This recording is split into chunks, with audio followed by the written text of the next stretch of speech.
competition yesterday. A very fruitful day indeed for Singapore, who won 3 of those gold medals on offer yesterday, 3 of 6. And there is the Singapore squad who look so very happy leading up to their races yesterday, especially the younger women. Nguyen Tien Vien just continues working. She can't sit still. That's what it is about her. And if she's not swimming, she is doing some land training all the time. And she is involved in a couple of events today, just as she was yesterday, winning gold in the 100 meters backstroke for women. She will be involved in the 200 meters backstroke early this morning, as well as the 400 meters freestyle, as we have a look at the event schedule for the morning heats, which also includes men's 200 meters breaststroke, men's 200 meters butterfly, and the women's 50 meters breaststroke. So Singapore involved in all of them, including, of course, Kwa Cheng Wen in the 200 meters butterfly, where he will start as hot favorite, of course, having a best time this year of almost 3 seconds ahead of the rest of the field in Southeast Asia. Once again, Gerald Cole with me. Glad to have you with me, at least on the second day of heats, and from the Aquatic Centre after a very good day for Singapore yesterday. What are you looking forward to on day 2? Morning, Mark. Thanks for having me on board again. Yeah, definitely had a very good day of swims yesterday. I think today I'm most excited for Cheng Wen's 200 meter butterfly. I think he's definitely disappointed that he didn't win the 50 bag yesterday, but 200 butterfly, as you said, is his top event, right? It's his main event. He's 3-4 seconds faster than his next competitor, so I think that's a race for him to lose. But I think hopefully he'll break the SEA Games record in that event. Well, it might be the case, of course, because the SEA Games record is set by a certain Joseph Schooling, so that might be very tough to crack. But a gold medal for Singapore looks to be almost a certainty there, as we have a look at the events and Singapore's hopes in it. The 200 meters breaststroke, it's Faith Khoo and Hannah Quack who are swimming. At least Hannah is swimming in her second SEA Games. They will be representing Singapore in the 200 meters backstroke. Hung Eun Chi, of course, represented Singapore yesterday in the 100 meters backstroke and just missed out on a medal, finishing 4th. So I think the 200 meter backstroke is going to be tough for the girls because they're going to be competing against An Vien, right, who you spoke about earlier, the Vietnamese lady who's pretty much an iron lady for Southeast Asia. So she won the 100 back yesterday by quite a big margin. Depending on how she goes today. I mean, she struggled a little bit on a longer event, her 200 butterfly yesterday, so maybe her stamina is not quite there. So we'll see what happens in the 200 meter backstroke, but given how much she won by yesterday in the 100 meter backstroke, I think she's going to be the hot favorite to win that race. 200 meters breaststroke is the event that follows, and of course Singapore represented by the Khoo cousins, Samuel and Lionel Khoo, and some high hopes for Lionel Khoo in this event. Definitely. Lionel's been a couple of SEA Games, so I think, and he's been training very well. I know he's about a second off the Thai swimmer, right? So I think this evening, in the morning heat, they're both just going to try and make it into the finals as easy as possible. Hopefully they swim side by side in the finals, and should be a very exciting race this evening. Right, talking about the Khoo cousins, they are side by side in heat number 1 in the 200 breaststroke, and then the 50 meters breaststroke for women, as we have a look at the girls getting ready to come on for the 200 back, led of course by Nguyen Tien Vien. 50 meters breaststroke for women has Samantha Yeo and Roanne Ho, 2 very familiar names in the SEA Games. Roanne especially is a defending champion. I mean, she's the oldest in the field, the most experienced one, and she's definitely got the height for that splash and dash event. So I think there's another chance for Singapore to win and another gold medal where she's the hot favorite. And the 200 meters butterfly, we talked about Kwa Cheng Wen being the hot favorite there, 3.95 seconds ahead of the rest of the field in Southeast Asia this year. There's also a certain Ong Jin Yi in the field, and then the 400 meters freestyle for women to round things off for the heats on day 2 of competition, leading up, of course, to the grand final at 7 p.m.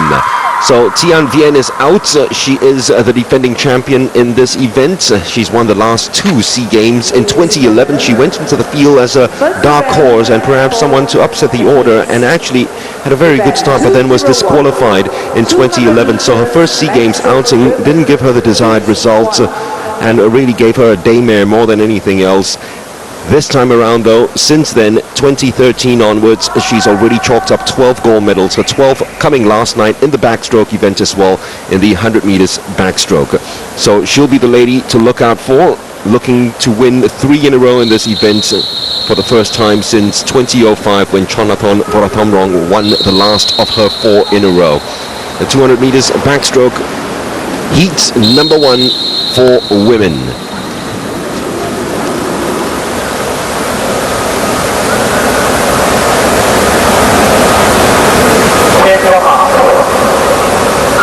The defending champion and silver medalists are in the field. Lane 2, Tian Vien of Vietnam. Lane 3, Yam Xuan Phon Prai of Thailand. Lane 4, the defending silver medalist, twice silver medalist over the last 2 editions. Yesi Yosaputra of Indonesia. Nurul Fitriati, who won silver yesterday in the 100 back, is in lane 5. And Rosalind Pang of Malaysia in lane number 6. And straight away, Tian Vien has got off to a very, very good start in lane 2. Yes, she has. Again, very good start from her. Her underwaters were very, very strong. I think maybe she's going a little bit quick in the first 50, and you'll probably see her back off, once she hits the 100-meter mark, the halfway mark. Well, this was your event, wasn't it? And you were swimming, especially here at the Bukit Jalil Aquatic Center, the 200 meters backstroke, and it looks, these swimmers, especially yourself, when you're at your prime, you make it look so very easy, but it is a very punishing event, isn't it? It is. For the backstroke events, you use a lot of your legs, and typically, when you use legs, it can really burn towards the end of a race, right? So you really must have a strategy, a proper strategy into how you want to execute it. You see, I think from here on, I think she's probably going to back off a little bit, save some of her strength. I don't see her going all out in this race, in the heats, right? All she wants to do is qualify. And especially for the 200 meters backstroke, the body position is so very important to keep that on going for, 2+ minutes to make sure that your body stays in line, the streamline. That is crazy, yeah. Absolutely crazy. You try to keep your core strong, your head hopefully doesn't move too much. Just make sure you rotate your body so you get the pull in. And obviously, I guess the toughest thing about swimming in backstroke is to swim in a straight line, right? You can't look at you're not looking down at the black line at the bottom of the pool. So typically when you swim backstroke as well, some people try to focus on a stationary object that's in the distance and look at it so that they could try and swim in a straight line. Well, Tian Vien actually won the last SEA Games by a huge margin in this event, and in 2013 she won by 5.45 seconds. Looking at the heats this morning, where she's not even trying, we might see a win by that margin once again in the final tonight. We can totally see her just slowing down right now, right? Just finishing the race.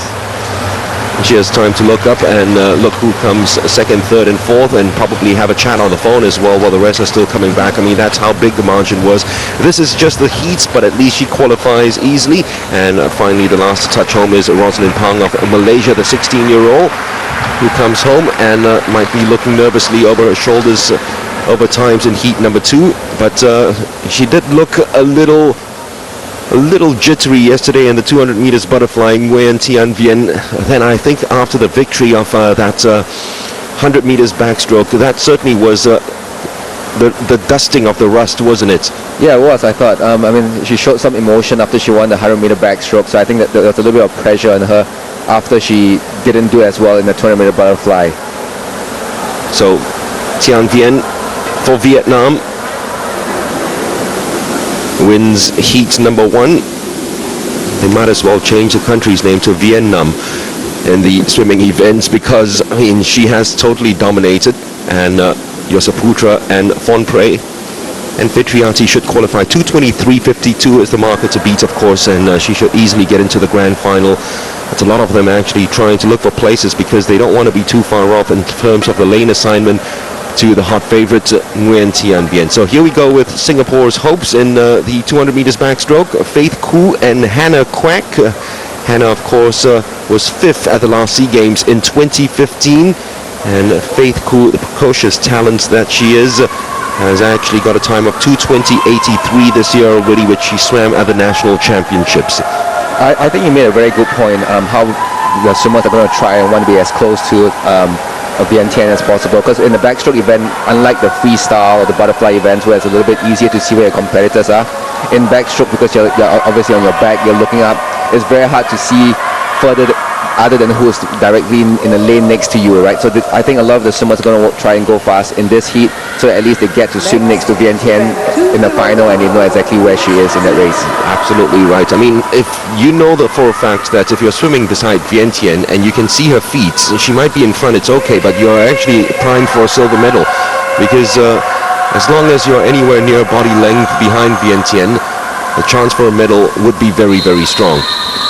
So heat number 2, the second and final heat for the 200 meters backstroke for women. And the Singapore swimmers are in lanes 3 and 5.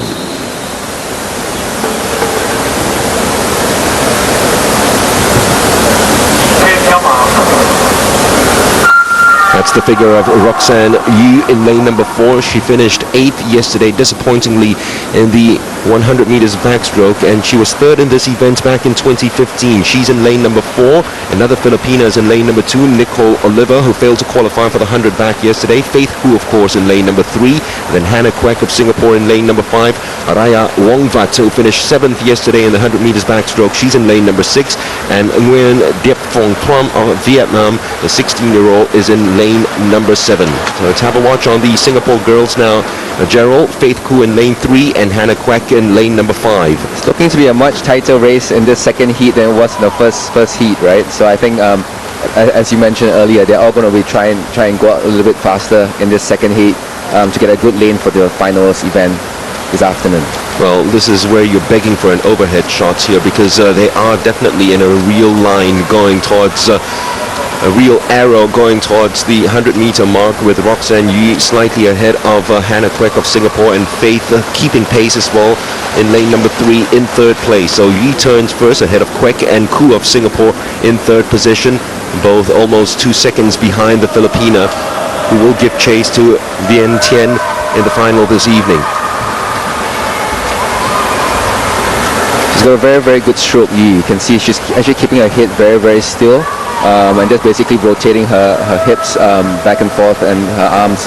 But you can see her head is actually very, very still, which is the way a proper backstroke should be done.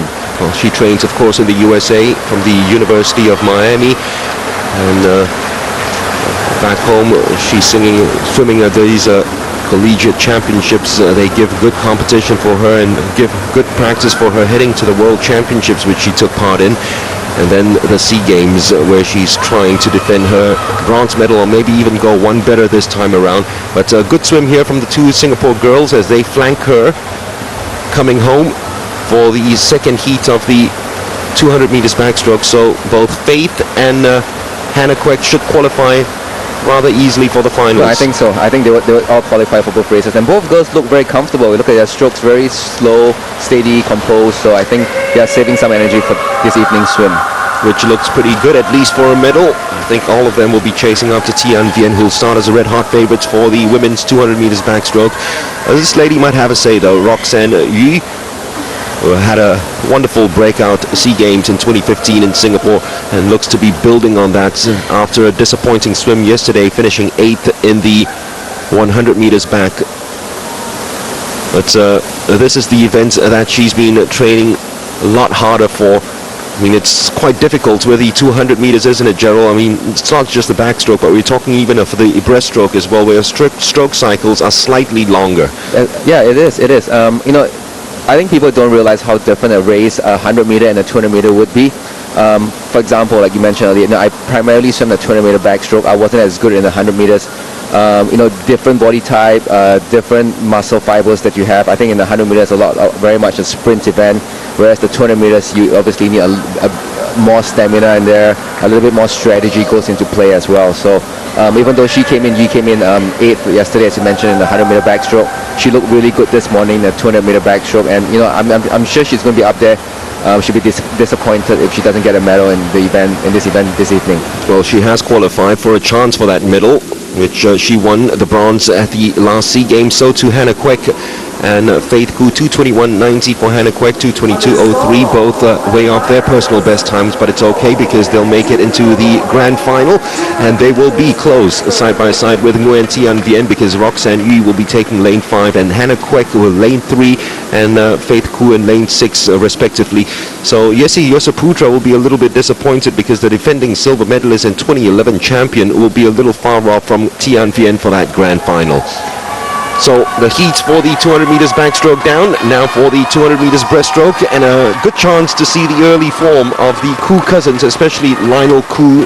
They're both swimming side by side with each other in lanes 3 and 4 for this heat. It's an event that has been a real Achilles heel for Singapore. They've never won gold in this, so Lionel Koo has got history on his side heading to the final, and he's got a tie, 2 ties I would say, to challenge for this. Radam Yosamatyo is the defending champion.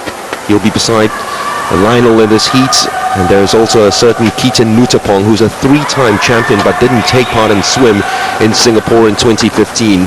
but he's rounding right back into form for 2017. We'll have a look at Keaton a little later on in heat number 2, but for heat 1, there is Keaton Nutapong, his mark to beat from 2011, the only Southeast Asian to have gone below the 2:13 mark in this event. Kan Tut Ont, the 14-year-old from Myanmar, is in lane number 2. Samuel Koo in lane 3. Lionel Koo in lane 4. Radamyos Macho in 5. Wong Fu Kang of Malaysia in 6. And Nguyen Hu Kan Sin, a Vietnamese who won a bronze medal yesterday in the 400 meters freestyle. The 15-year-old, really a new generation of Vietnamese swimmers coming up. He is in lane number 8 to the bottom of your screen. That's Lionel has gotten off to a quick start, so to his cousin Samuel, and Radamyos Macho with a lot to do.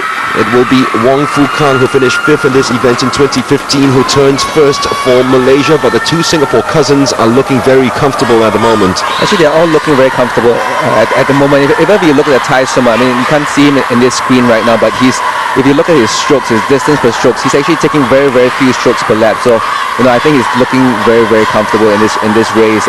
Obviously, the two cousins as well.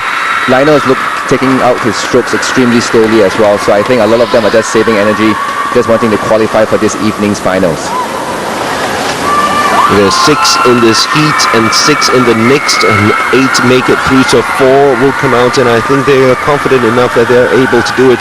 Although the Thai will need to get his skates on in the final 100 meters in order to qualify, and he should be there. I mean, if you finish around about 3rd or 4th in this heat, you should be safely through to the grand finals. Lionel slowly inching ahead now of Wong Fu Kang of Malaysia, who took it out very strong in the early part of the race and now starts easing off very slightly.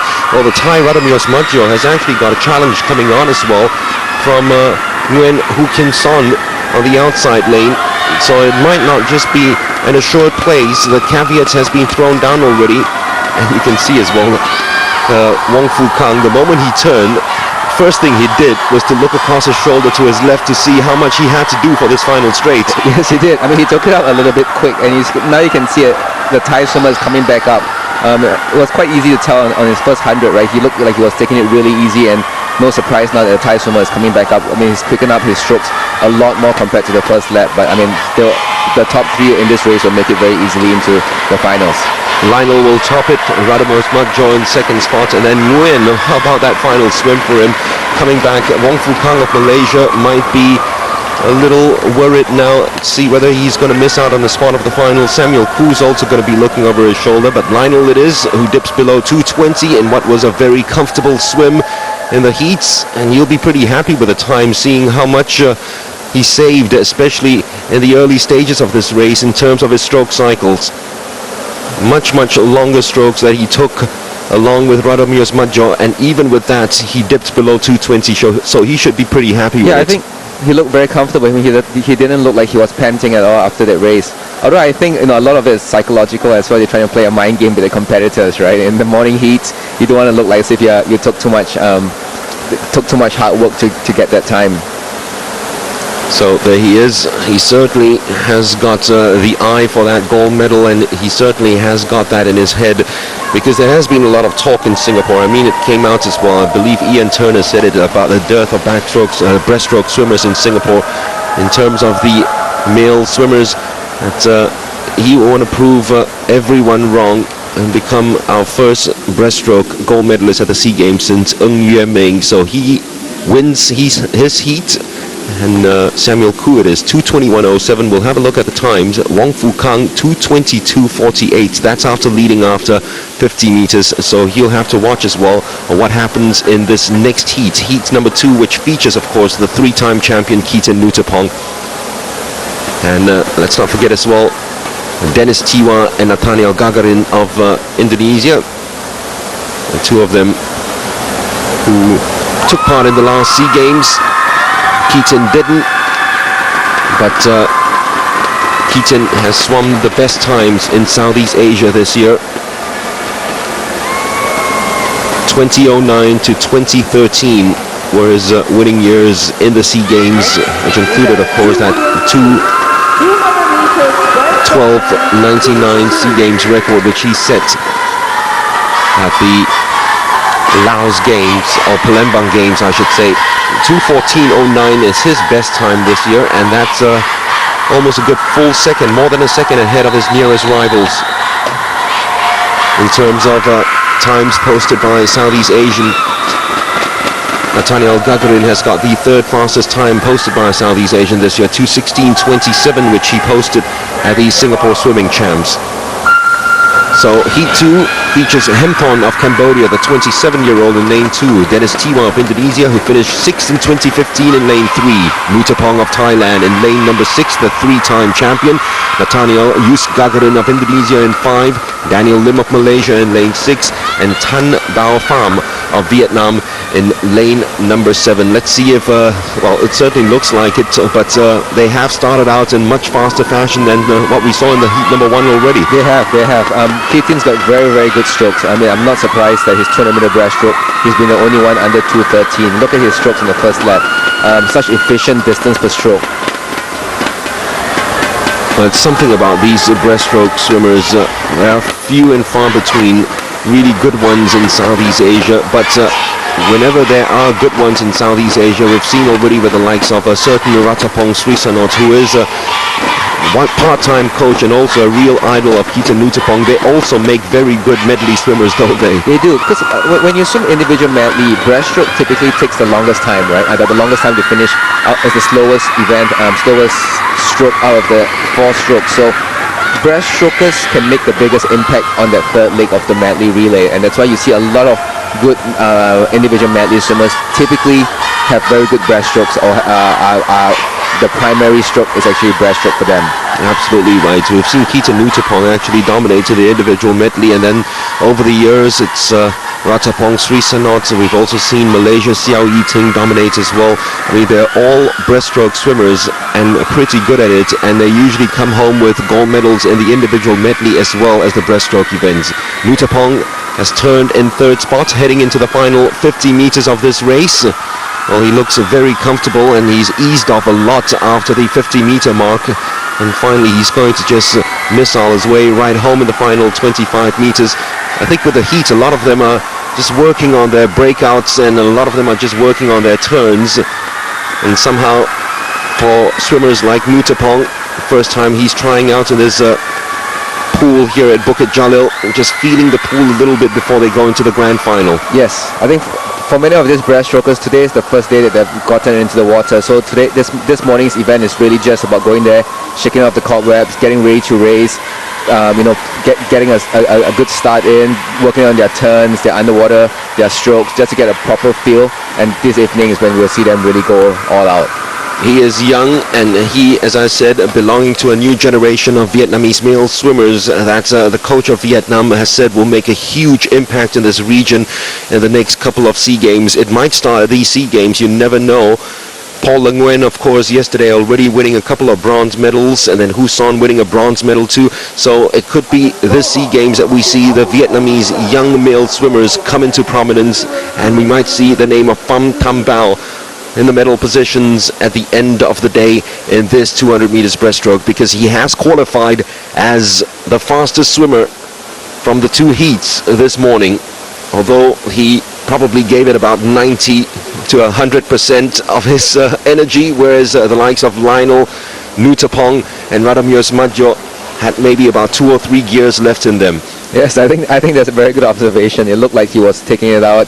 His strokes, his strokes were fairly quick in that race. I think he was doing, for every 3 strokes that he was doing, Keaton was doing 2 strokes, right? So you could just see the difference in the distance per stroke that these swimmers were having.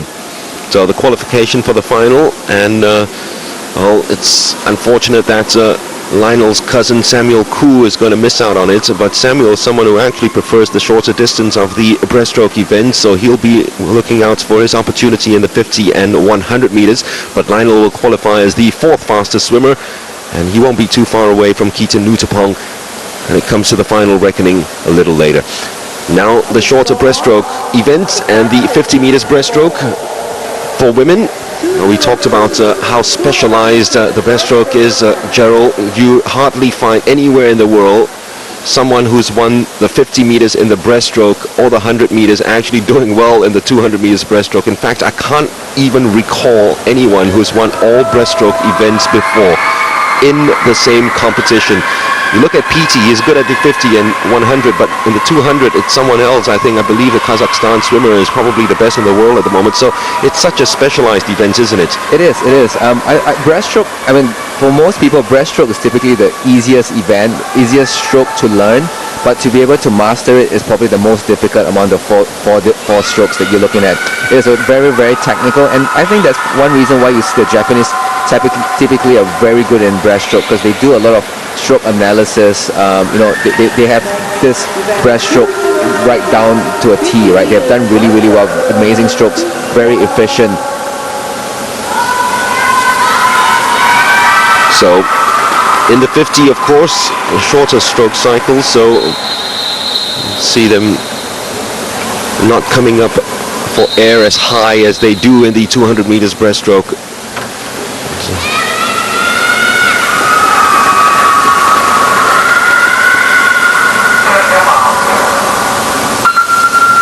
Roanne Ho is the record holder, and she'll be featured in the next heat. But for Singapore, Roanne, of course, and Samantha Yeo will be swimming side by side. For the Malaysians, their hopes go in this heat in lanes 4 and 5. Fee Jing'en and Erica Kong.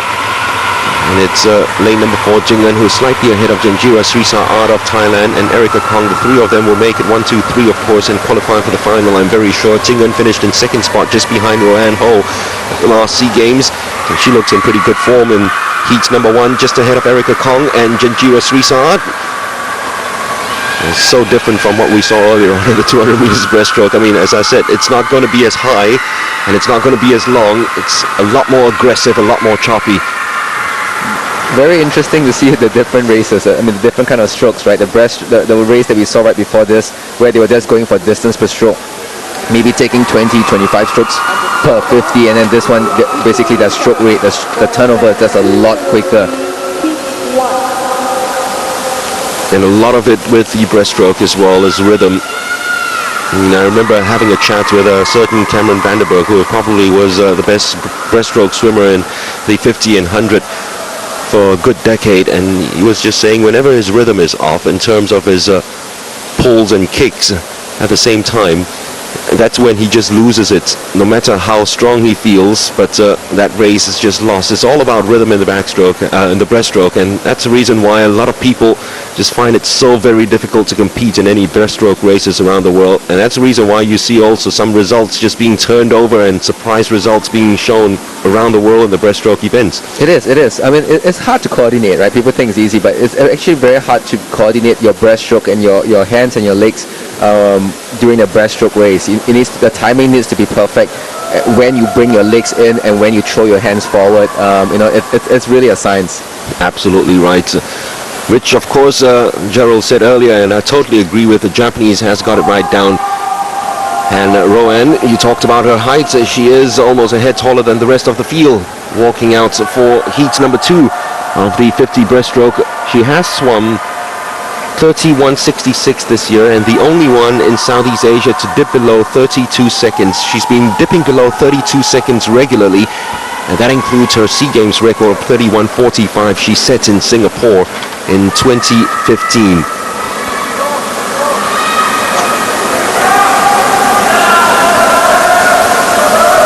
Well, that height certainly makes such a huge difference in the 50 meters races, and she takes full advantage of it.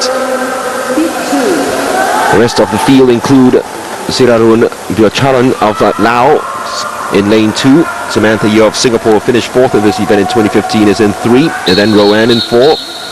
Anandia Tresio Ivato of Indonesia in 5. Salvani Bunpai in 6. And Sokvaliek of Cambodia is in lane number 7.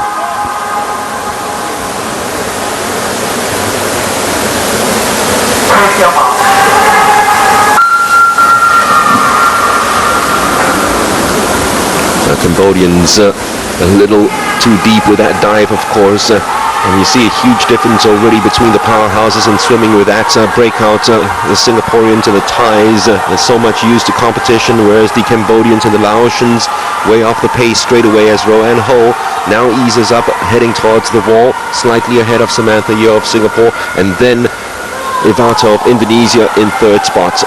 This is as comfortable a swim as you'd get for Rowan Ho, who glides to the wall. Yo is in second spot, and then Ivato of Indonesia in third. And she looks pretty good for the grand final in itself, Rowan. She does. I mean, that's the reason why she's been the only one in Southeast Asia under 32 seconds, right? It's another one below 32 seconds, and well, I don't think she was even trying as hard. Probably going at about 80%. And for a lot of these swimmers, in terms of the 50s and 100s, especially the 50s, morning heats, it's not like the World Championships, it's the SEA Games. A lot of it's also working out on your breakouts, and maybe for the 100 meters, working on your turns as well for the heats. It is. The morning swim, again, it's really, especially for a lot of these swimmers, it's the first time getting into a race at the SEA Games, right? So a lot of times it's just getting in, make sure you're going through the motions, practicing the starts, the one pull, one kick underwater, the strokes, and the finishing. Well, Rowan certainly has got literally the feet and body wet for the SEA Games in 2017, and looks pretty good to retain a title in the 50 meters breaststroke. The women's team just certainly looked like happy campers throughout these SEA Games. We saw it yesterday already in day number 1 for Team Singapore, and Rowan's continued that happy mood and happy form into day number 2. Fastest qualifier by quite a bit. And if she swims true to form, we might see a result almost similar to that of what Schooling achieved yesterday in the 50 meters butterfly. Already we've seen it in the heats, almost half a second ahead of Feeting and qualifying into the grand final. Samantha Yeo qualifies as third fastest. So it's Singapore, Malaysia into the grand final, and they'll be taking up those prime lanes from 3 to 6. Second sighting of Kwa Tsung Wen at the 2017 SEA Games in the men's 200 meters butterfly. He'll go in heat number 2. There's always a worry here because this race will be coming a couple of races before the 4x100 meters freestyle relay, which of course Tsung Wen is involved in. But if you talk about tankers and tireless swimmers, indefatigable, I don't think anyone has got as much stamina as Kwa Tsung Wen in terms of the tank and the engine that he has inside of him. So I don't think it should have been a real problem putting him in the 4x100 meters freestyle relay after the swim in the 200 fly in the final later on. And in that relay, we'll probably see Tsung Wen possibly go last in that, and be the last person in the team, right, to swim, so that hopefully it gives him a few more minutes to rest. Looking at the way our relay stacked yesterday for our women's, we're most likely going to see Joseph Schooling going first in the 4x100 a little later this evening, because he's not involved at all in individual races despite being the championship record holder. It's such a waste that Joseph is not involved in this in the 200 meters butterfly, Gerald, because he's won 3 in a row here, and no one has ever won 4 in a row before in this event. So, he had that opportunity to clinch 4 in a row for the very first time in the history of the SEA Games, but I guess he's taken his eye off the 200 meters butterfly for quite some time already. Yes, it has, and it's a pity. I mean, I wasn't aware of that stat again, right? No one winning the race 4 times. But I think Joseph has his eyes on the shorter events now. I mean, given we spoke about this a little bit yesterday, how his body composition has changed. He's a lot more powerful. He's been doing a lot more weights. He's a little bit heavier now with a lot more muscle. So I think the shorter distances, the 50s, the 100s, suit him a lot more. So while he has given up this 200 meter butterfly, he's taken on some of the shorter events like the 50 freestyle, the 100 meter freestyle. And while we say that, despite us saying that, he actually has the fastest time in Southeast Asia this year. Joe Schooling, 1:56.45. Tsung Wen not too far off from that, 0.19 seconds away from that. The rest of Southeast Asia are not swimming below 2 minutes. So heat number 1 with Jessie Lacuna, who's third in 2015. Looking pretty comfortable alongside Navafat Wongcharoen of Thailand. And it will be Wongcharoen turning first, just ahead of Tia of Malaysia and Lacuna. The 3 of them will head home. I mean, there's 9 swimmers in the 2 heats. And surely if you finish first, second, third in this heat, you are going to qualify for the grand final. I think the swimmers are cognizant of the fact, because of that, they will ease up quite considerably in these final straight. It will be Ngoc Huynh of Vietnam, who is trying to inch right back into the race in lane number 6 to qualify. He'll be looking over his shoulder at Tia Ong and see how the Myanmarese does in heat number 2. But it's Navafat Wong Charon who dabs his way into the grand final, 2:02.62.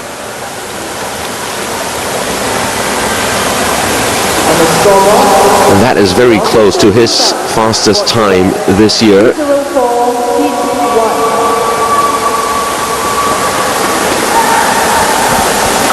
Wong Charon was 4th in 2015, and he's aiming for a medal.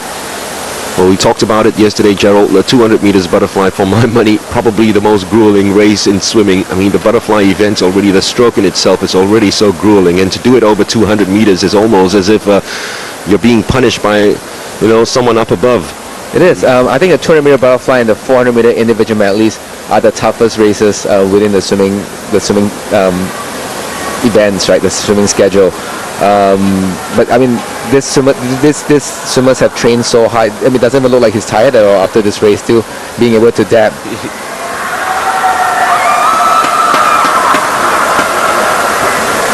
Kwon Chung-won all set and ready to go and say, all right, you can dab all you want. Let's have a look at what happens this evening and whether that dab's going to still be on. So when Ngoc Huynh of Vietnam, 2:04.97. We'll have a look at the times for heat number 2 to see whether 2:04.97 is good enough to make the grand final. And this might be a fast enough heat for Tia Ong, who will be pretty glad, the Myanmarese, to be in the same heat as Kwon Chung-won, because in order to chase the second fastest in Southeast Asia this year, you'll be able to return very quick times, and hopefully that's quick enough time for him to qualify for the grand final. And beside Kwon Chung-won as well, 16-year-old Ong Jin-yi, also of Singapore, swimming in lane number 5. Jung's looking so relaxed and walking out like a Sunday stroll. It will be a Sunday swim for him, I'm pretty sure of that. Just saving himself for that grand final. And the opportunity for him 3 times in a row at the last 3 SEA Games. He's finished second in this event. The bridesmaid turning into a superstar for 2017. We will see that happening in the grand final. I'm pretty sure of that. He's as hot favorite to win this race as Wilson was yesterday in the 400 meters freestyle, as Joe was in the 50 meters butterfly. So lane number 4, Kwon Chung-won, best time this year, swam at the World Champs, 1:56.76. Lane number 1 is Huynh Mandap of Vietnam, and then Thanakrit Kitia of Thailand in lane 3. ZW goes in 4, Jin Yi of Singapore in 5, and Tiha Ong of Myanmar in lane number 6, looking to try to inch his way into the final.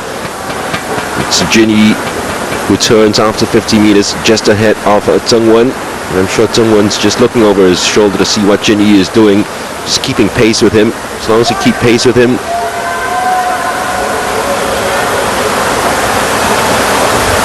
look at those stroke cycles, Gerald. It's almost as if he's not trying here, because this, just like Joe was yesterday in his 50 butterfly heat, is gear 0.5. It is gear 0.5, and you see how Chen uses the walls. He's going to make use of the whole 15 meters. He's going to stay underwater for a fairly long time, looking so relaxed, so easy. Looking over his shoulder once again to make sure that he doesn't get way too far ahead, not just off the field, but off himself as well. There are a few swimmers in Southeast Asia who bounce off the walls with perfect streamlines. Schooling is probably top of the list, and Kwon Chung-won's another one. Have a look at this streamline once again. As long as possible, as Gerald was saying, and then that breakout.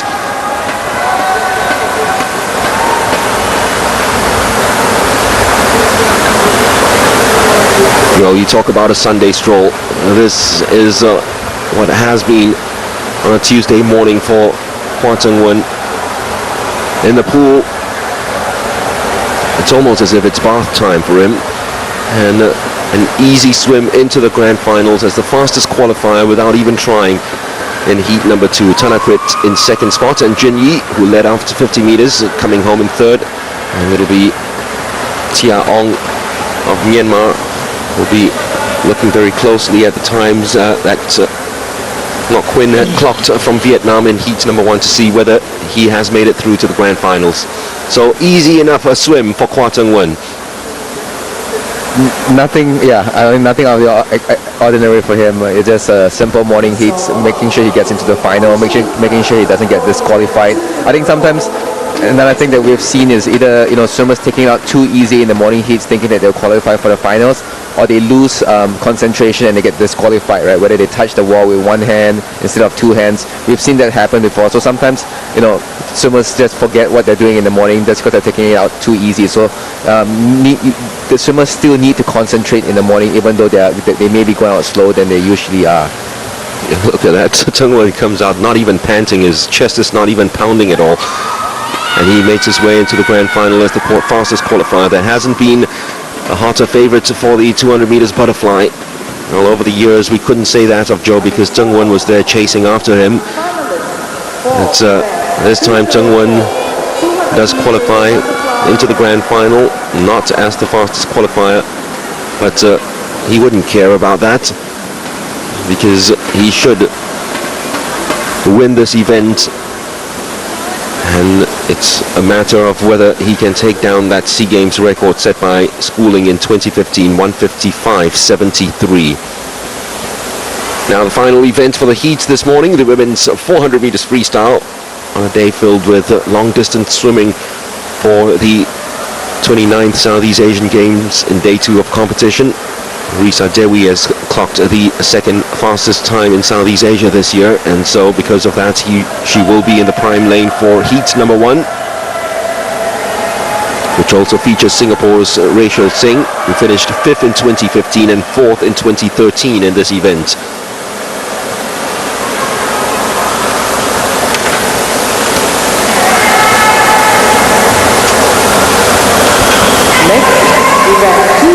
That's the SEA Games record set in 2015 for 8:66. Nguyen Thian Vien, who won this event at the last SEA Games by 9.13 seconds only.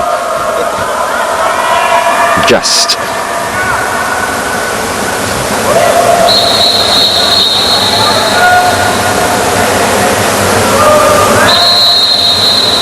Do they need those photo finish cameras for that race in 2015, I wonder. And Thian Vien was the biggest winning margin since 1985. And she will be hot favorites once again for the 400 meters freestyle. Singapore hasn't won this event since 1993. Jocelyn Yeo, of course, the last to win it. And only 4 Singapore winners in the 400 meters freestyle.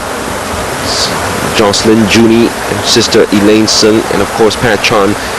So it's been a long time since we've seen a Singapore swimmer clinch gold in the 400 free. I guess it's not one of those glamorous events, so-called glamorous events, right? Everybody wants to swim the 50, the 100, where you're either crowned the fastest woman in Southeast Asia, or you can be part of a relay team.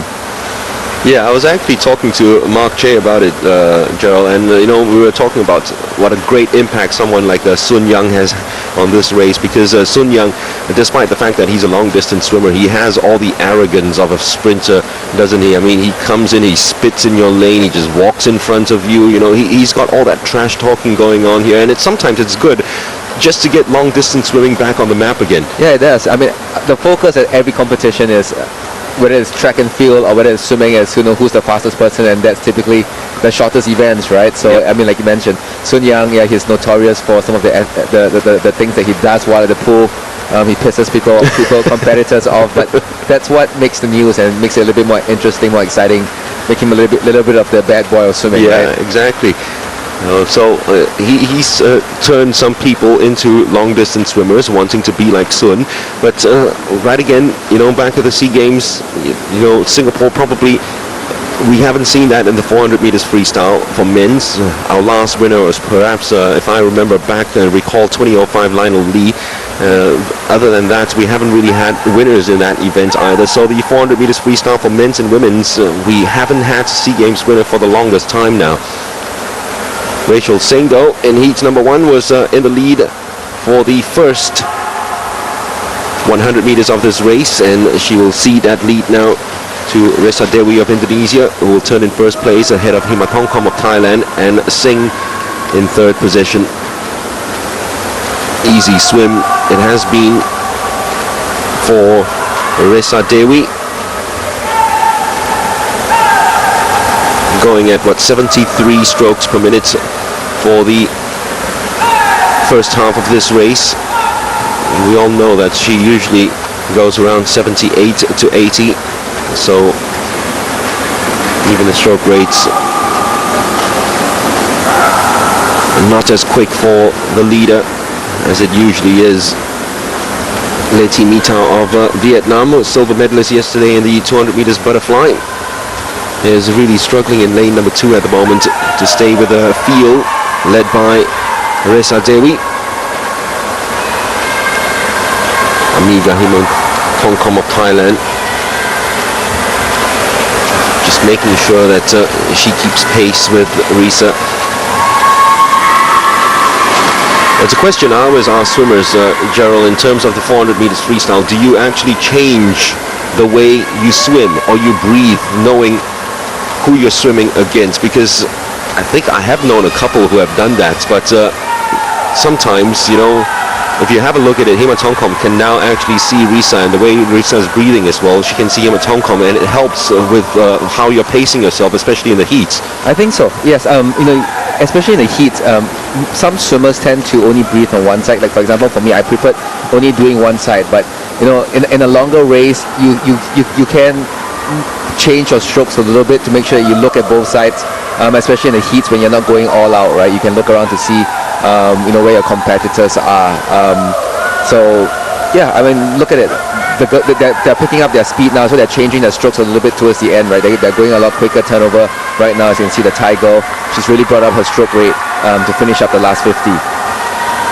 So Himatongkom will touch home first, half a body length ahead of Ressa Dewi, and Rachel Singh, who led off to 100 meters, will finish in third place and most likely get a place in the grand final this evening. Amiga Himatongkom for 2081, which is not far away from her personal best time this year of 4:19.54. Comfortable for the first 300 meters and then turning up the heat for the final 100. Disappointing for Leti Mitao, the 21-year-old Vietnamese who was a silver medalist yesterday in the 200 meters butterfly. And this might just be curtains for her in terms of qualifying for the final, but we'll have a look at the times. There's still another 6 swimmers to go in heat number 2.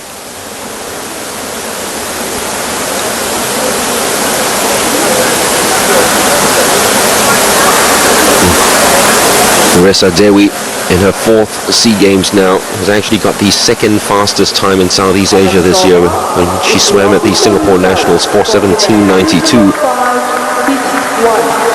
Nguyen Thi Vien, who's going to be swimming in heat number 2 in lane number 7, well, she's the fastest in Southeast Asia this year by 5.40 seconds. So it's another one of those events, just like it was in the 200 meters backstroke, where Thi Vien is most likely going to win it by a country mile. Confirmation of the result as we waited for Leti Mitao to touch home for 2081, the only one to dip below 421. And surely in the next heat, even if she doesn't go all out, we'll see Thi Vien actually going below that 420 mark.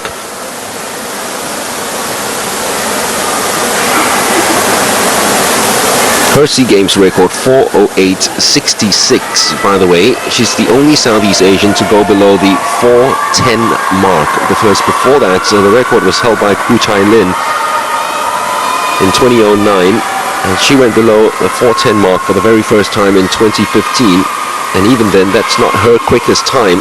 It's actually 4:07.96. That's the national record she holds after swimming that time last year in Indianapolis.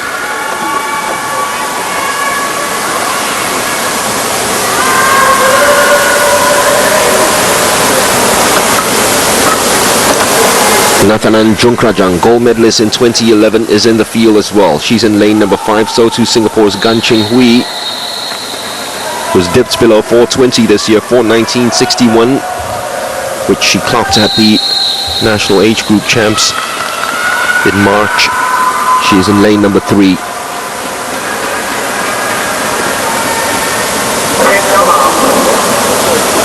So the lane assignments: Esmalia Ifilzati of Indonesia in 2, Gan Ching Hui of Singapore in 3, Nicole Oliver of the Philippines in 4, Nathanan Junkrajang of Thailand, whose personal best 4:18.48 this year, she's in 5, Rosalie Mira Santa Ana of Philippines in 6, and of course Tian Vien at the bottom of your screen in lane number 7. It's another one of those races where you just don't see anyone coming close to her. It'd be interesting to see how Tian Vien does, because I'm not sure about what happened again in the 200-meter butterfly yesterday. We thought maybe it was her stamina wasn't there. So this 400-meter freestyle obviously is a distance event, so we'll see how her stamina plays out today. I know the Vietnamese officials, especially her coach, wasn't too happy with the way that the events were scheduled right here, because it does not play into her hands at all. It's very disadvantageous to her. I mean, you're talking about the 200 meters backstroke and then the 400 meters freestyle on the same day. And yesterday she had the 200 fly and 100 meters back. But having the 200 back and 400 meters freestyle on the same day, I mean, that does things to your mind and body. It does. I mean, it's a very tough double, but that's typically what happens. When a host country arranges the events, they have the priority in terms of how they want to schedule the events. And obviously, that the host country is going to schedule the swimming events according to where their swimmers, where their best swimmers are, have the best chances of winning the gold medal. Well, she trains superbly hard in the USA. In fact, there have been reports saying that even when the whistle is blown and the swimmers are supposed to get out of the pool, she refuses to leave. And even when she leaves and everybody's heading home, she heads to the gym. So as a lady who loves hard work, she loves punishing her body. We talked about it yesterday in the finals, Gerald. How much can your body take? It's not just about you and your head saying, I want to work out, but it's how much your body can take too. It is. I mean, rest and recovery is just as important as training. I think some swimmers, some athletes train way too hard, right? But I mean, rest and recovery, making sure that you're able to recover for the next training session, for the next race, it's just as critical. The story of this Viet vessel is a beautiful one, isn't it? From the way she started out from a young girl, her grandfather used to take her out into the rivers, just throw her in and say swim, because she lived so close to it. He was afraid that she would drown as a young kid, and so she swam, and the grandfather would just swim miles ahead of her, so she had to play catch up with him. And the next thing you know, she was spotted, and they said, you know what, she's actually got the body for a top-class swimmer. So at 9 years old, she went up, and right then already the Vietnamese clubs were watching her. She swims for the Vietnamese army these days, but the clubs were watching her since she was 9 years old. And at the 2011 SEA Games, that's when the Vietnamese coaches said, look, watch out for this lady, Nguyen Thi Vien, because she's going to take Southeast Asia by storm. We didn't see it in 2011, and we thought it was just a whole lot of rubbish coming out of the Vietnamese officials. But boy, has she taken the Southeast Asian stage by storm since 2013 onwards. Yes, she has. And I mean, kudos to the Vietnamese Association. I mean, they've really put a very, very strong team behind her. I mean, she's got a coach, she's got a strength coach, she's got a nutritionist. When she travels, she's got an entourage that follows her, right? So obviously, the association has spotted her as a talent, and they're willing to put the necessary resources to support her to make sure that she's successful in her races. Well, she actually has 2 coaches. Have you ever heard of that before? Having 2 one foreign coach in America, and then after that, of course, that same coach from Vietnam who travels with her to America coaches her when she's back home in Vietnam. So 2 coaches, and I think and the 2 coaches definitely have to be talking to one another to make sure that her training isn't disrupted, or they're not working on different things at the wrong time. So I'm sure the Vietnamese coach and the American coach, they constantly are in communication. And I think we've seen that as well with Joe Schooling, right? I mean, Previously, he had Sergio Lopez here in Singapore, and then he had Eddie Reese in Texas, who's his coach in the US. And we know that Eddie and Sergio talk a lot. They're very close, and I think that's critical in terms of how they plan the training throughout the year for Joseph's schooling. Well, Tian Vian will win this heat, and as we expected, go below the 420 mark, 418.99, not even pushing herself, and that 418.99 is good enough actually for the third fastest time in Southeast Asia this year. She's already clocked 4:11.52 this year, and immediately she heads out in typical Nguyen Vian Tien way. Before anyone else finishes, just goes underwater and heads right out and walks straight to the change area to make sure that she gets ready for the grand final. And for this Viet vessel, getting ready for the grand final will mean probably stretching and working out even more.